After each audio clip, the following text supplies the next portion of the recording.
Энэ видео бичлэгийн өмнө өндөгтэй цуг идэж болохгүй хүнсний талаар орчуулсан.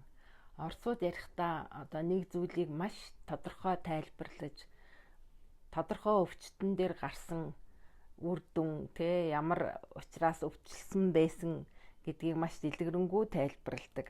Дээрэс нь энэ тухайн хүнсийг идэхэд бие дотор ямар процесс явагддаг вэ? Энэ тухайн бүтээгдэхүүнд агуулгаддаг ямар бодис нь хоорондоо нийлж ямар урвалд ордог вэ гэдгийг маш дэлгэрэнгүй тайлбарлсан байдаг. Гэвч бидний хувьд тэр нарийн шинжлэх ухааны химийн урвал, биохимийн урвал нь нэг чухал биш гэж үзээд та бүхнийхээ цагийг хэмнэх үүднээс чухал хэсгийг нь маш товчхоноор орчуулан хүргэж байна. За энэ удаад нойр булчирхай өвчтөе хүмүүс ямар хүнс идэхээс зайлсхийх хэрэгтэй вэ гэдгийг хэлж өгье. За нэгдүгээрт нь илүүдэл кальц. Кальцийн илүүдэл байх юм бол организмд нойр булчирхайд хортой байх нь. Хоёрдугаарт үйлдвэрийн витаминууд. Гуравдугаарт нь усны дутагдал аюултай. Тэгэхээр усаа шингийн юмаа сайн уучих нь байна. Дөрөвдүгээрт нь стресстэж болохгүй, нервтэж болохгүй гэж байна. Тавд нь өвчин намдаах эмнүүд. Зургаад нь мөстэй ус, хүйтэн ус уух юм бол нойр булчирхайг цочроодог аюултай юм байна. Долоод нь мацаг барьж болохгүй. Мацаг барих нь бас асуудалтай.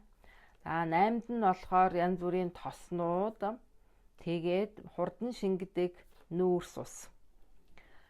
Энэ бүгдийг ер нь бол нойр булчирхайны өрөвсөлтэй хүн зайлсхийж байх хэрэгтэй юм байна. Энэ бүгдээс.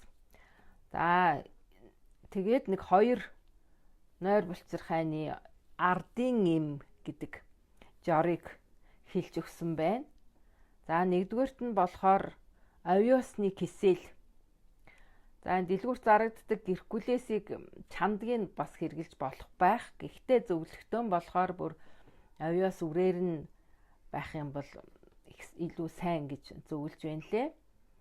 Тэгээд нэг аяга овёсыг 2 аяга усанд хийгээд зөөлөн галаар 30-40 минут чанаад тэгэхээр шүүснэ гэдэг нэг жонгооролцсон шүүс гарч ирдэг. Энэ шүүсийг шүүж аваад энэ шүүсийг ууна гэж байгаа.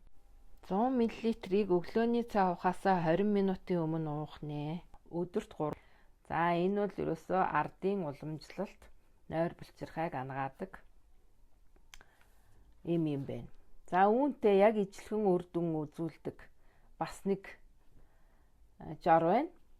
Энэ леон олсны үр гэх юм уу леон гэж орсууд ярьдаг. Нэг хоолны халбагыг нэг аяга буцалсан усанд хийгээд блендер дээд бас л нэг тийм жунгаарлцсан шүүс гарч ирнэ. Ингээд шүүгээд шингэнийг нь бас ижилхэн өглөөний цайны өмнө 100 грамаар уух юм байна. Бас ер нь юм уухтаа хүйтэн юм ерөөсөө ууж болохгүй. Бүлээн юм 40-50 градусын бүлээн, халуун бүлээн юмыг нэг дор бас ихээр нь ууж болохгүй. Нэг 2-3 балгаар нь ингээд уугаад байхыг зөвлөж байна. Дээр нь эмчнэр ойрхон 2 цаг 3 цаг тутамд багаар хооллохыг зөвлөдөг. Энэ нь харин эсэргээрээ нойр булчирхайг байнга ажилуулад ачаалал өгдөг учраас ингэж хооллох нь буруу юм байна. Тэгээ яах вэ гэхээр нэг удаадаа цадтлаа сайхан хоолоо идчихэд 4-5 цаг юм идэхгүй нойр булчирхайгаа амраах хэрэгтэй байна. 2 хоолныхоо дунд ингээд янз бүрийн самрам жижиг сажиг юм ингээд бас идээд байж болохгүй. Ерөөсөө л хоолоо цадтлаа идсэн дараагийн хоол хүртэл юм идэхгүй.